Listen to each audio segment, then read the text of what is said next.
Good morning, Guardians. Ebontis here with your Zur Day information for November 18th. Zur is located in the reef in his side cubbyhole on the right-hand side. Let's jump in there and see what he's got this week. The first exotic we have this morning is the Eternal Warrior for the Titans. This one is a Helm, and the exotic perk is Gain Unstoppable for Fist of Havoc. So your Fist of Havoc, your slam, you get Unstoppable, which makes it nearly impossible for you to be killed during that. It increases your damage resistance while you're casting your super. The other thing it does is increase your armor by 1. So the nice thing about this is if you're running around as a Striker Titan, you can be harder to kill when you're using your super, which is always used in a somewhat of a panic, touchy moment there where you may need that extra armor. And on top of that, you can have this perk and then use either Shoulder Charge or Juggernaut. So it's a pretty decent perk for PvP. PvE, I wouldn't say it's that great. If you are going to use this in PvP, there are other options that, other people like. Say Armamentarium, double lightning grenades is going to be really beneficial. This one is not going to be the ultimate be-all, end-all, but if you're running a, Striker Titan and things like that, there are other things people want, increase shoulder charge duration, increase those turn radius with those Doom Archers. So there are some other ones that are probably better, but in the grand scheme of being harder to kill, getting a bonus to armor, and also just having the choice of another perk on top of that, it's going to make you a pretty decent Titan. Again, not top tier, but at least decent. This morning we've got Strength and a full Intellect roll as an option, not tier 12 stats by any reason. Inverse Shadow, always a good thing. Heavy Lifting, and then Innervation. Now, Inverse Shadow I would say is a good thing, but unfortunately as this is probably a PvP Helm, you're probably looking for that bonus grenade energy. So, could be better perks here on this one probably overall. All in all, not a beast Helm in the grand scheme of, being the ultimate of all, but in the certain situations, this can be beneficial, so just keep that one in mind if you are a Striker Titan, want to be a little harder to kill in those Fist of Havoc moments, and still want that shoulder charge. This way you can have both.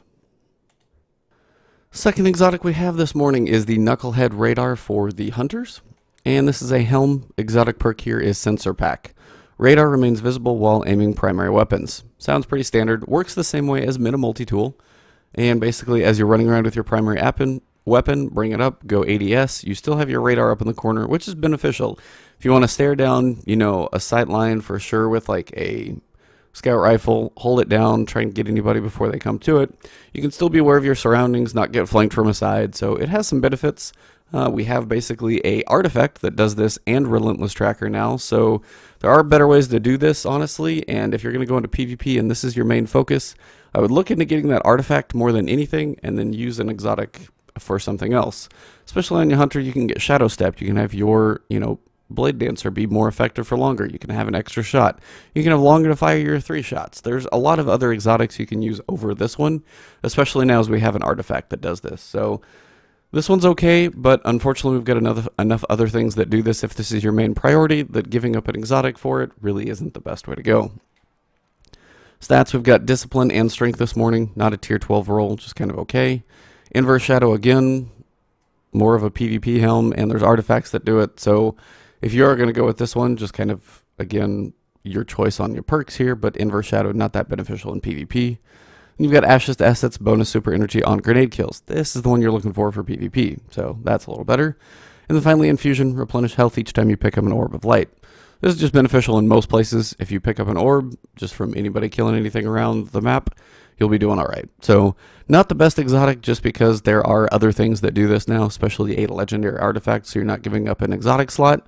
But in general, I would say this one's just kind of a mid to lower tier Helm now, especially with the new artifacts. The third exotic we have this morning is the Impossible Machines. These are Gauntlets for the Warlock, and the exotic perk here is Lightning Rod. Unlocks the Stormcaller subclass node Landfall for free. So what Landfall does is when you're up in the air and you cast your Stormcaller and you go into lightning mode, beneath you it casts bolts of electricity into the ground and makes this nice little shockwave that will kill the enemies below you, be it Guardians or regular PvE enemies.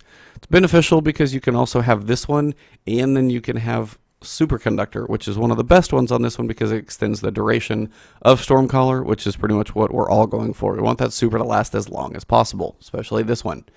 So these are actually really good for Stormcallers just because especially they're the only Stormcaller exotic as well. So if you don't have these, definitely pick them up. They're definitely worth having. We've got increased intellect and increased strength this morning. Maybe not the best roll there. In intellect and strength, or intellect and discipline would probably be the way I would go if possible. And not the greatest stat rolls either, so not a beast roll this morning. We do have snap discharge, increased melee attack speed, always a good thing. Pretty much I want this on all my arms. Other one, bonus grenade energy on melee hits, kind of your choice in how you want to build up your energy. Got auto rifle reloader and machine gun reloader this morning, so not too terrible in those. Those are usually pretty benefited by reload speed. All in all, guys, the perks on this one may not be that great. Good time for glass needles. But the gauntlets in general, if you don't have them, very beneficial for a Stormcaller. So if you don't have them, I'd get them just for that class alone. The weapon for today is the Suros regime. This has been around since year 1, but we do have our new version that's fancy and black here. Pretty much just a solid auto rifle all around. It used to be better. There was basically a day where this thing was a beast. Not quite as good anymore, but still pretty good. Got spinning up, which has now been given a nice little boost where you get a good solid stability boost with it. The longer it's fired, faster it fires, but you have the stability boost, which makes it a little more manageable. The other option is focused fire, which when zoomed, the weapon fires slower but causes additional damage, and it gives this one now a boost to range. Pretty sizable one at that. So for auto rifles, range is always a really nice factor, so depending on where you use this, focused fire is pretty good for PvP. Unfortunately, focused fire sounds like it's good for PvP. I know I say that. But in turn, spinning up is actually better for your DPS on enemies and guardians, so it's probably the better way to go with spinning up. Pair this one with Suros Legacy. The bottom half of each magazine deals bonus damage, so just like glass half full, and has a chance to return health on kill. So you kill an enemy with this weapon, you have a chance to get some health back, just like Red Death. Combination of a couple perks there, so pretty nice. Finally, we've got a Hammer Forged or Lightweight. Hammer Forged, of course, giving you that boost to agility. Sorry, range and accuracy, not agility. And then Lightweight giving you that boost to agility. So pretty decent perks all around. You've got Linear Compensator, Smart Drift Control, Field Choke. Smart Drift Control is going to give you a nice boost to stability, but drop some of that range down, which is unfortunate. Linear Compensator giving you a tiny boost to stability, not affecting the other stats. Probably the way I would go, actually. Pair that one with either spinning up for that stability or focused fire for range, kind of your call on how you want to use the gun. If you don't have this one by now, I would probably just pick it up so you have the gun. It's kind of fun. You never know when it's going to have its heyday if they patch, weapons or anything like that. And it's just a cool looking, solid gun, works when you want to use it. So it may not be the top of the meta right now, but I promise you, if you run around, you practice with this a little bit, you can still get kills with it. It's a pretty effective gun. So have some fun with this one and try it out. As for the ornaments this morning, we've got Shock Hazard for the Halo Supercell, kind of giving that little different look to it. And then we've got Born in Fire. Now this is the one for the new sword, the Young Wolf's Howl, and this one's pretty cool just because it has that crackled fire look to it. So of the two for the new sword, I like this one the best. The other one has a, more traditional Claymore looking look, that metal handle. And the blade looks all kind of dark. This one has the blade basically looking like it's, got lava pouring through it. So pretty cool look on this one if you can afford it. Of course, 25 silver dust, pretty expensive for anything. So keep that in mind if you're about to blow your silver dust. Probably not going to be getting more than one of these ornaments unless you're just rich in silver dust. As for the legacy Engram, it is body armor. Again, these are legacy, year 1. Unless you're just trying to go for a collection's sake, trying to get something you may have missed in year 1. Don't worry about these 29 strange coins for a year 1 item that's not going to really benefit you.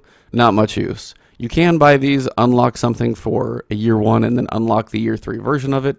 That can work if you're missing a specific exotic, but honestly, I'd probably wait till Xur sells something like that because there's only a couple that you can't get in year 3 that might be year 1, so it's just better to wait, personally. Save your strange coins, get something that you can use. That's just my opinion, though. Finally, for the standard miscellaneous junk, we've got Plasma Drive and Emerald Coil. Non-junk, we've got Heavy Ammo Synth. Always good to have those on hand. 3 of coins, keep getting those exotics. Those are also helpful to level, if nothing else, especially up to 400. And Glass Needles, if you need to re-roll any of those exotic perks, like on those Impossible Machines, for example, always good to have those as well. Finally, you've got the Material Exchange, Motes of Light for strange coins. Not the best, so skip this one as I say usually, unless you just feel like doing it for fun. All in all, guys, not an amazing week for Xur. Impossible Machines are good to own if you don't. Suros is kind of fun to use if you haven't ever had it before. And the other two are okay. They're not top tier on the 2 Helms, but again, okay, just kind of depending on preference and situation. So, hope you guys enjoyed the video. This is Ebontis here, checking out. If you enjoyed the video, drop a like down below.